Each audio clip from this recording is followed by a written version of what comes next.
Hey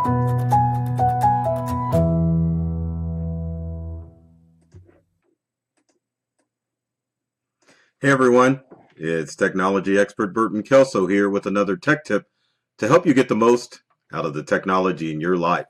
Today we're going to talk about the Do Not Call Registry, a website that allows you to block those annoying calls. That's a great resource for you to go to if you are getting a large amount of spam calls, but it may not be the end all to end all. So I'll show you about the Do Not Call Registry and we'll talk about what you can do to eliminate some of those spammy calls that you may be getting. We're going to switch screens like we always do, and we're at the Do Not Call Registry website. Do Not Call Registry can be reached at the donotcall.gov. This free website allows you to report unwanted calls. It also allows you to verify your registration, and you can register your phone. As the website says, it gives you a choice about whether to receive telemarketing calls or not. You can register both smartphone and landlines, and you can make sure that you're not getting spam calls. But does the Do Not Call Registry website work in every instance? I'm afraid not. There's certain things that a lot of people are doing out there that are allowing those spammy calls to come in. Let's go back and explore the Do Not Call Registry so that you can get your phone set up. And then we'll talk about other issues that you can deal with. Now, you can report unwanted calls by clicking on the Report Unwanted Calls button. What it will allow you to do is to continue, and it hopefully will block your number. So you can put in your number or what the number is when you receive the call. Tell the Federal Trade Commission if it was a recorded call or a robocall, or did you receive a mobile text message too, which is important. Once you put all that information in, it goes into the FTC database, and hopefully it eliminates all of those bad calls in. Let's say you want to verify that your number is registered. You basically put in your phone number in the verify your registration box and your email address, and you'll receive an email letting you know that your verification is right and that your number is on the Do Not Call Registry. Now, finally, if you want to register your phone, you can click on there. You can verify if you've registered your phone. If your number is not on the Do Not Call Register, you can click on Register here. We'll ask for a phone number and email address, and you'll receive a message from donotcall.gov.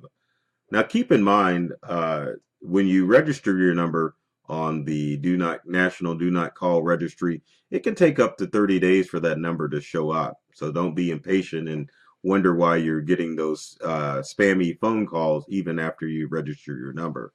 Now, the Do Not Call Registry is not an end-all as far as smartphones are concerned.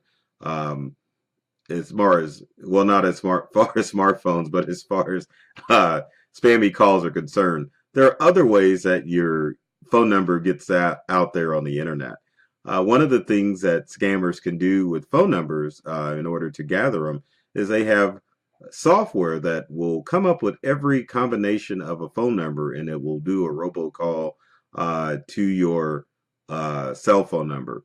Sometimes it'll get by the Do Not Call Registry because hackers will go in and they will spoof specific cell phone numbers, or they will trick your caller ID into making you think that it's a local number as opposed to a regular business number. So if it's a local number, chances are you're going to pick up that phone and answer it as opposed to a number being from an out-of-state zip code.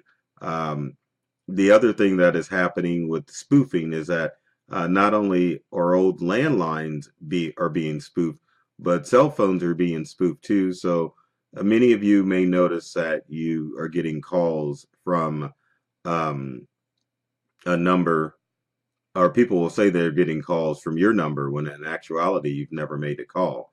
To verify that your cell phone hasn't been hacked or compromised, you can always call your phone provider to verify that no outgoing calls have been made from your cell phone, and also to make sure that a spammer hasn't taken care are taking control of your cell phone account.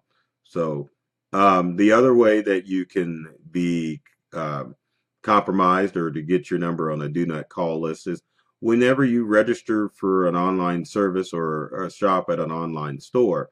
Part of the terms of agreement with that is that you are agreeing that the company can use your phone number for telemarketing purposes and that they have permission to sell your information to third party vendors, once again putting your phone number on someone's call list. So when you sign up for online shops or online services, make sure that you take some time to read the terms of services and the privacy policy to make sure that your information is not being shared. You would think that most companies wouldn't share that information, but for a lot of these companies, it's an additional source of income that allows them to, or that encourages them to sell that information on. So keep in mind that your cell phone information does go out in other parties, and it's just not those telemarketers out there that are gathering your number and that they're registered with the Do Not Call list. So be sure that you go visit the website, National Do Not Call Registry, because it is a good idea to go ahead and register your phone number on the site, because eventually the Federal Trade Commission does collect all that information. And the other thing you can do too is if you get an unwanted phone call, be sure to report it so that it can be on the National Do Not Call list. With the way cybercrime is and phone numbers are, it's going to take a lot of us or all of us out there to work together to make sure that this sort of thing doesn't continue to happen, because we all know that those unsolicited phone calls can be obnoxious and annoying. As always, if you've got comments or questions, leave them in the comment section below. Would love to hear from you to find out what type of scammy calls you've gotten and what you've done to try to help protect yourself. And if you've got comments about what other tech tips you would like me to feature in future videos, be sure to share those in the comment section as well. Be sure to subscribe to our YouTube channel. There's tons of videos like this one that are out there designed to help you get the most from the technology that you use. And follow us on social media. We're always keeping you up to date on all social media with all of the current tech crisis out there and new tech tips to help you get more from the technology that you use day to day. As always, take care of yourself and do many things to make you smile. And thanks for watching.